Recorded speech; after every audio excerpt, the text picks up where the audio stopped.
No, weekend it's a million thought. It was really good, eh? Hi, how are you doing? Great stuff. Yeah, look, unfortunately, I couldn't make it to the studio, but at least we can still connect and have a great show.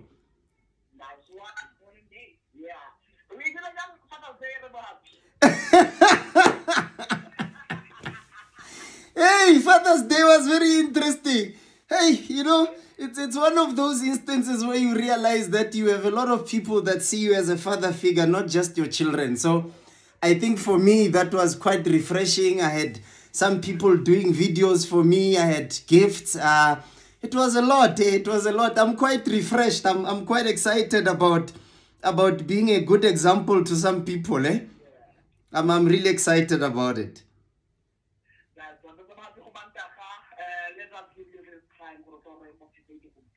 Yes, sir. Ke dumedisa baretsi botlhe ba Kurara FM. Thank you so much for having me once more. I hope you are sitting down, connecting just as I am doing now remotely. But yes, we are going to have a great show today. Thank you so much. Yeah, so today I want to now focus on what I had promised last week. I have quite a lot of questions on the social media platform that I will probably attempt to address next week, because ke batla pele I need to just finish off this a session that I had promised that I was going to give you, which is the marshmallow test. So today's session, you can call it the marshmallow session. Yeah. So we're just going to touch a bit more on what the marshmallow test was actually about, so that I think we create some form of understanding of the value of it, the value of this test when it comes in particular to the law of investment, to say how do you then use some of these learnings to be able to actually understand better on how you can actually even train your own children, to develop while they are young, because sometimes we take for granted that there are certain things that children can learn at a very young stage by doing simple exercises, not because they have to do exercises that are difficult or anything like that. The most basic things can teach children very valuable principles about how to live their lives, which is why I personally believe that it becomes important for us to do this test today. So I want to touch on it. The marshmallow test was basically a test that was done in Stanford University. It started off in 1972.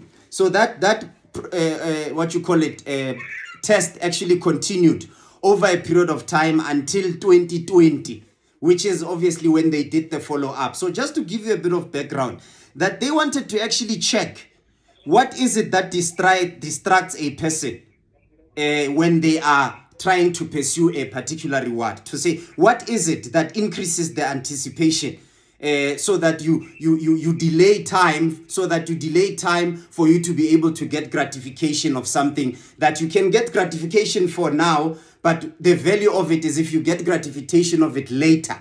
What does it actually mean? So that anticipation is that what they wanted to actually test. And how they did it by using a marshmallow. So you'll find in some instances they had boys and girls. What they did when they started off is by having them in a group, and all of them in a group would be able to then sit and be able to just do quite a bit when it comes to sitting and looking at this marshmallow. It's easier when they were in a group, because it was basically a challenge of I won't eat it. So when there was a group of people, the children actually performed quite well when it came to them being able to actually postpone. But when the child was alone, which is the second part to the experiment, it then became a bit difficult for the children to be able to actually delay that gratification and get it done for later. So the results indicated that the results actually indicated the opposite of what they wanted to see. Because what they wanted to see was to actually measure and evaluate the level of distraction that a person has to actually bypass for them to be able to wait until they can get gratification later. But what they then realized as an outcome was that instead of the reward serving as a cue for the child to delay the reward, the future reward, for them to say, now that we promise you two, because they give you one marshmallow and they put you in the room with that marshmallow. You stay in the room for approximately about 20, 25 minutes, 15, 25 minutes, somewhere there. And the child has to sit and wait and exercise discipline in not eating this marshmallow. Now, the problem with that is that now the child is sitting there thinking, do I have to wait for the second marshmallow, or can I just eat this marshmallow? I don't care about the second one. Now, the other things were that the child will have to ask themselves, can I trust this person who said they will bring the second marshmallow, that they will actually bring the second marshmallow? Or am I just wasting my time waiting for the second marshmallow? Maybe it's not even there. And that's generally the question that a lot of people have when it comes to investing in certain things of their lives, is to worry about, what if the reward that I expect to get, I don't ultimately get?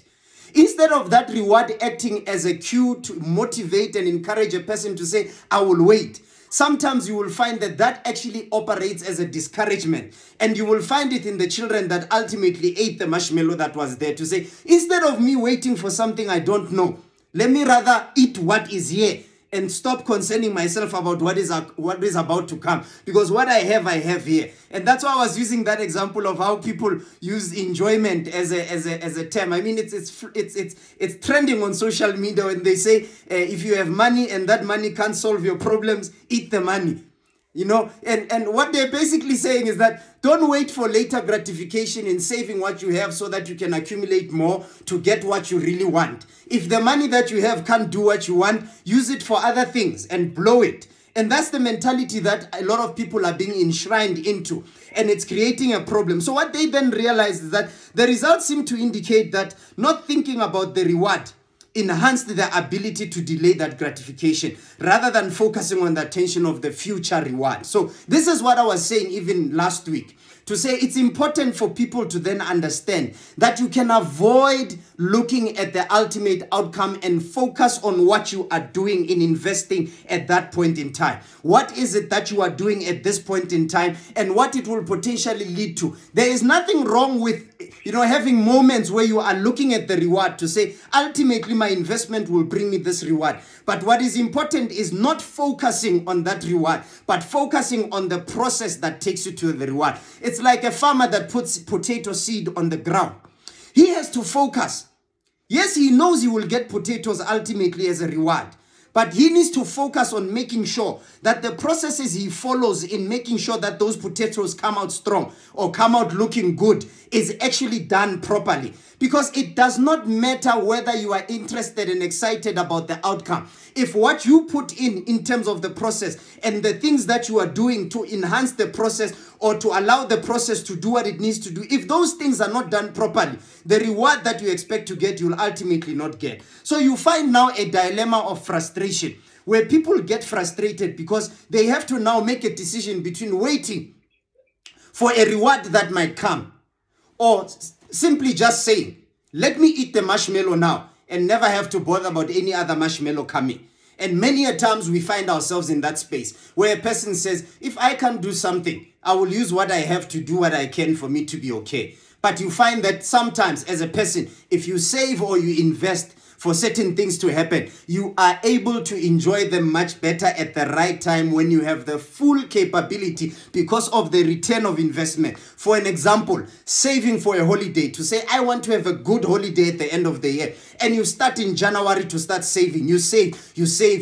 That is another form of investment because you are investing in what you call a gratification, but you are delaying it because what you are saying is, I want to be in Cape Town in December. But what I'm going to do is from January, I'm going to put money away. And if I put so much away, I know by December I will have this much. And that will be sufficient enough for me to enjoy my holiday. This becomes very important is because some people, even when they go to school to say, I want to study, the thought of being maybe a doctor if you are studying a PhD excites you. But you need to understand that you will not get to that title of a doctor until you understand what needs to happen for you to actually get to that title. And what you do on a day-to-day basis is what you then call the investment that takes you towards you being that person that you want to be ultimately.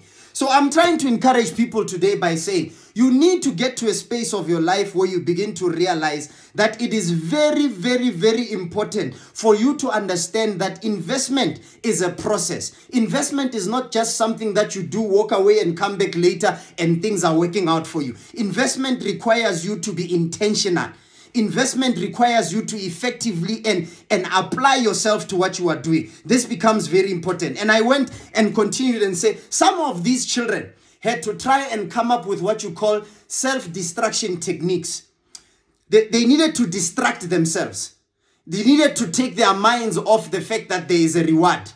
They needed to take their minds off the fact that there is something to enjoy right now by saying, I need to invest in what a reward would look better, in a better reward than the reward that I'm investing in right now. What it means is that they had to put energy and strength into what they were doing at that point in time to distract themselves, for them not to be actually deviated from where they want to go and what they want to achieve. So you will find that many a times for those that were followed up, you will find some of them were followed up later in the years, about 20 years later after this test was done. And in that follow-up, the children that knew how to postpone were doing better in school in terms of their test results. The children that managed to actually postpone the marshmallow, they were doing better in terms of how they were applying themselves in their careers and in the world. Some even went into business, and some of them were doing very, very well in that space. Now, what this simply tries to show you is that as a person, you can learn certain habits that are teaching you that sometimes in your life, there are certain things you need to learn to delay. There are certain things you need to learn to delay. And say to yourself, I might enjoy this right now, but because I want to enjoy it a lot better, and I was making an example to say, I can't squeeze myself because I want to enjoy a holiday in Cape Town and squeeze myself with the little that I have to force myself to go to Cape Town, only to come back from Cape Town and I have nothing in the house. That is not a smart way of investing in yourself. So what you then do in that case is you then take the time to then say, let me invest. Let me put something on the side. Let me put something away to make sure that when I enjoy this ultimately later, this becomes important because it needs to create a mentality that says, I can delay gratification.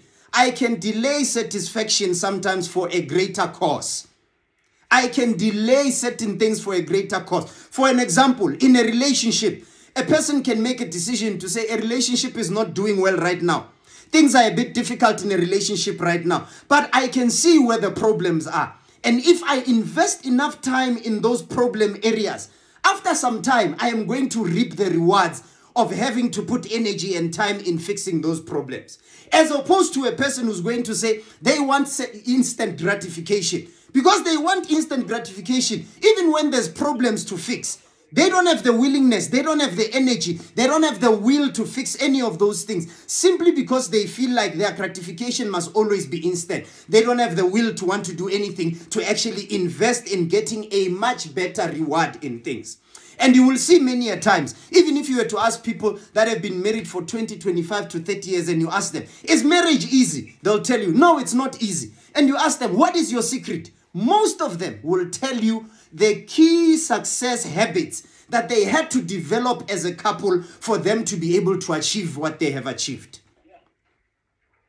And this becomes very important because you cannot, if you do not adopt certain habits as a person, you cannot expect to attain results around what you are doing. You need to be able to have certain habits that you have adopted. And I call them success habits. Success habits that allow you to achieve what you ultimately want to achieve as a person. So you need to then develop these habits. And this is why I was saying last week, we need to learn to look into ourselves. Because when we look into ourselves, there is a lot we can learn about ourselves. And we can get ourselves into a space where we are now able to spot those things that we are strong in, those things that we are weak in, and be able to build from the things that we are strong in to create so much value around ourselves. Now, you look at people, for an example, who are good at what they are doing.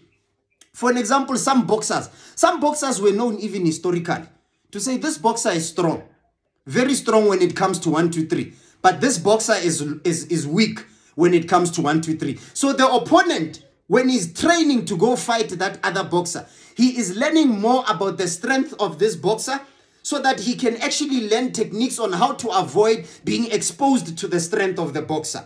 But then he will also, on top of that, learn the weaknesses of that boxer.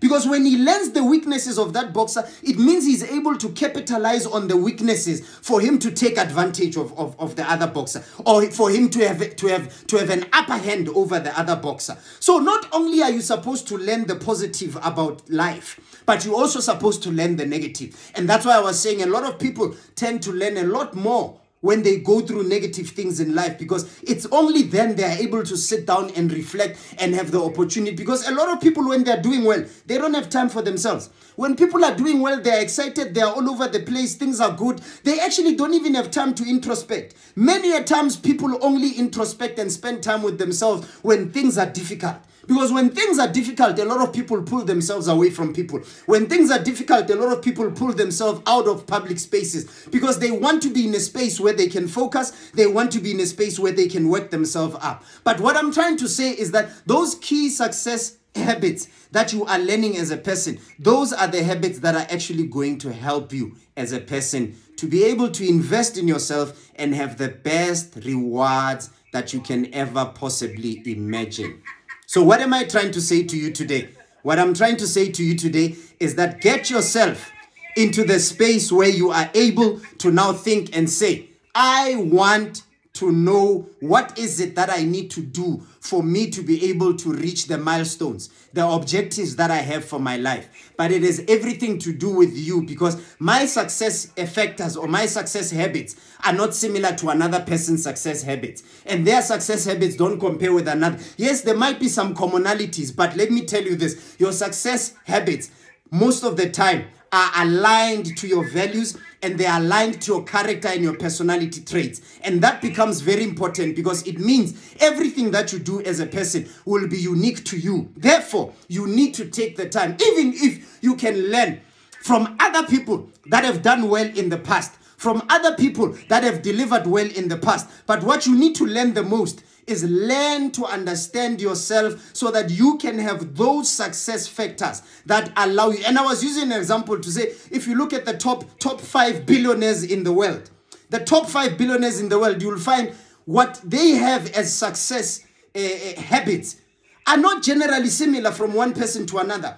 You will see that there is some uniqueness from the one person to another that's not similar to the other, simply because those people have allowed themselves to acclimatize, or rather they have appropriated their success habits to their personalities. They have appropriated their success habits to their strengths and weaknesses. They have appropriated their success habits to what they understand about life and success and everything else that they need to do. So as a person, those things are tailor-made. I can sit here and say to you, these are the success habits you need to adopt. Yes, there are those we can say, this is what we are learning from success people. They have this habit and they have that habit. But the question that ultimately remains is that, what are your success habits?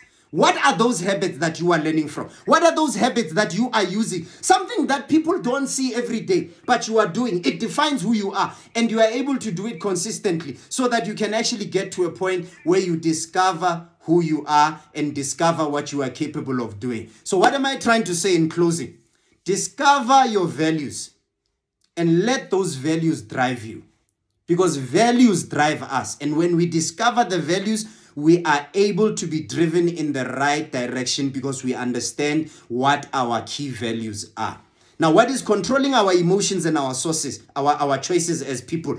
We need to understand that those are influenced mainly by our values. And our values are purely determined by our ability. In fact, the quality of your values is dependent on your ability to self-introspect. The more you can self-introspect, question certain things, investigate certain things, ask yourself questions. Why this about me? Why am I like this? Why do I act this way? Why do I respond this way? All of those things, you will be able to develop such a clear understanding, such a powerful understanding of yourself that you become very effective. Now, let me say this.